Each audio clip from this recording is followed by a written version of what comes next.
I'm trapped. The door's stuck. I do not see a problem with this door. Use your goddamn eyes. Oh, sorry. I didn't mean to offend you. He's blind, which creates a little funny interaction between Ron and Duncan in the episode. Hi, I'm Alex Zhu. I'm currently playing the characters of William Cataline and Dr. Apollodorus Shi in the show Aquius-9. My name is Atticus. I am the voice of General Duncan Isaac. I also am a member of the Aquius-9 writing department. Hello, my name is Araya Kazriel, and an extra in the Aquius-9 podcast. Ron is the governor of Aquius-9. Sort of being stuck living in the shadow of his father, William. But he's sort of trying to find himself in this station of Aquius-9.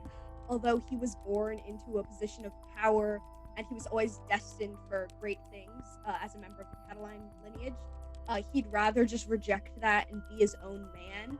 And he feels that he could have been his own man if only he weren't born a Cataline, but he didn't have that opportunity. Ron is this like heir of some magical bloodline that's like super famous in the galaxy, but that's sort of like a lot of pressure on him, and he sort of doesn't want to be seen as just being the son of William. Jane is a confident individual. She also has great faith in her own leadership skills. She definitely feels like the counterpart to Ron. Ron's sort of like doing his own thing. Jane's always sort of there as like the opposition. We see that in the first episode. Jane comes on this planet and feels that Ron is incompetent, not doing everything he needs to be doing. In the early annoys Jane, especially with when she's trying to do everything in her power to achieve great success. Jane is in a similar position to Ron, of she wants to advance her political career. Then there's General Duncan Isaac, who is a 54-year-old general. He's blind, which that creates a little funny interaction between Ron and Duncan in the episode. Duncan appears to be very loyal to his superiors, even going as far as to put himself in harm's way to protect them. I think he's very honorable, but that like is at both times like his best trait and his worst trait. Donald is a humidifier who is also a robot. I found that very weird when I first started reading the script. Donald is, like, as we see in Act 1, Donald's kind of the comic relief. He's a machine, and he's very important, as in one scene where Ron asks Donald to change the temperature. Donald responds, okay, but you will most likely die. So Donald has some very important controls. His lines kind of break up the action that's going on, and they give you a second to just calm down and think, okay, what's going on? Ron's father, William Cataline, he seems to be a sort of overbearing figure. He's a bit condescending, and I want to say he's just sort of like your standard politician type of guy. You know, he's been in the political game for long enough. He is protective of Ron. Ron is his son, and he wants to protect him. So he does everything in his power to ensure that Ron is safe. And thinking about Ron, he's just sort of like, oh, I'll bring him along my path. But he doesn't see what Ron is actually trying to tell him. He's just sort of thinking like, oh, he'll just do what I did. It'll be fine because he's got the name Cataline.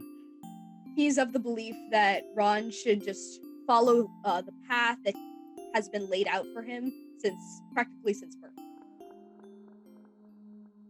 Nathaniel Cox is a counsel on dives. He is the one who provides Ron with this opportunity to proceed to Aquius-9. He seems very ambitious in his goals of trying to sort of, rise his standings in the galactic political scene.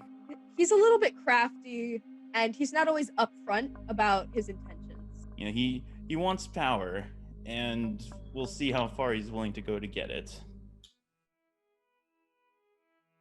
I think my most favorite scene was probably the first time Ron met Donald, the sentient humidifier.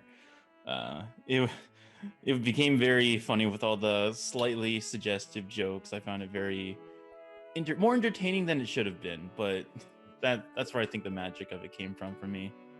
I guess one of my favorite scenes would be the fire scene. It is so tension and division amongst the government officials.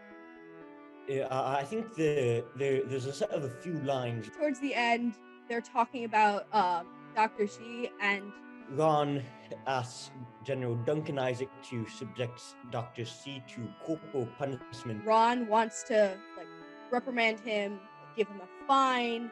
I don't think he warrants that, my sir. There continues to be some dialogue about the punishment. He just suggests, okay, maybe we could TP his lab, and then Jane says no, and I just think it's really funny. That's some amusing dialogue. Be sure to check out Aquius-9 on Spotify and Apple Podcasts. New episodes coming whenever they're coming.